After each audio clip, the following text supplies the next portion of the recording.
Hi friends, இதுதாங்க கொட்டைமுத்து. அதுவுமே நாட்டு கொட்டைமுத்துங்க. இதோட சைஸ்லாம் வந்து சின்னதாக இந்த மாதிரி தான் இருக்கும். இது பாருங்கள், இந்த வெடிச்சிருக்கு பார்த்தீங்களா? இதான் முத்தின ஸ்டேஜ். இதை பார்த்துட்டு நம்ம உடச்சிக்க வேண்டியதுதான்.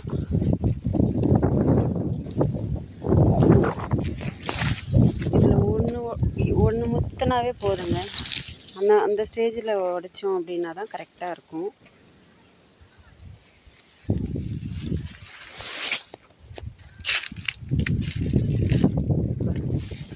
பார்த்தீங்களா?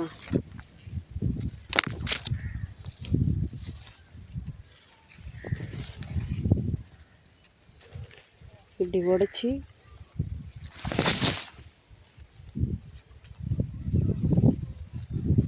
இதில் ஒன்று முத்தி இருக்கா, இதை வச்சு உடச்சிடணும். இல்லைன்னா தானாக உடஞ்சி விழுந்துடும்.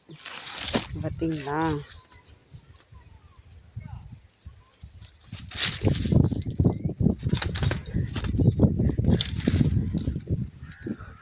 டைட் ஆகிடுச்சு. இங்கே பாருங்கள், முத்தி சரி எல்லாம் முத்துனதுக்கப்புறம் உடைக்கலாம் அப்படின்னு சொல்ல முடியாது. ஏன்னா எல்லாமே கொட்டிடுச்சு. பார்த்தீங்களா?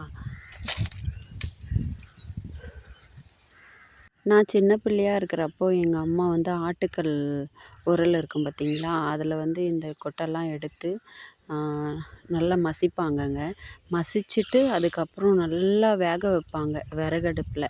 அப்புறம் வந்து வேக வைக்க எண்ணெய் தனியாக, புண்ணாக்கு தனியாக பிரிஞ்சு வந்துடும். அதை எடுத்து வச்சு எங்களுக்கு தலையில் தேய்ச்சி விடுவாங்க. வயிறு வலி இந்த மாதிரி சமயத்தில் பூசி விடுவாங்க. ரொம்ப நல்லதுங்க.